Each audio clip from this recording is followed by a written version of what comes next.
శ్రీమాత్రే నమః. శ్రీ గురుభ్యో నమః. సౌందర్యలహరి 11వ శ్లోకము. చతుర్భిః శ్రీకంఠైః శివయువతిభిః పంచభిరపి ప్రభిన్నాభిః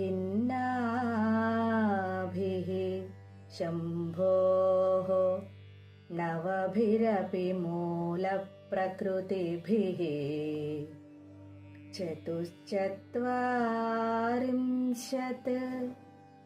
వసుదళకళాశ్రత్రివలయత్రిరేఖాభిః సార్థం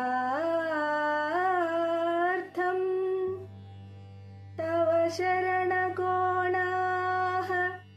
పరిణతాః. ఈ శ్లోకము శ్రీచక్ర స్వరూపం గురించి చెప్పబడింది. అమ్మా, నీకు నిలయమైన శ్రీచక్రంలో 4 శివకోణాలు ఉన్నాయి, 5 శక్తి కోణాలు ఉన్నాయి. శ్రీచక్రము సృష్టికి మూల కారణమైన 9 మూల ప్రకృతులతోనూ, అష్టదళ పద్మము, షోడశదళ పద్మము, మేఖలాత్రయము, రేఖాత్రయము అనే భూపురత్రయంతోనూ కలిసి 44 అంచులు కలిగి ఉంటుంది. శ్రీమాత్రే నమః.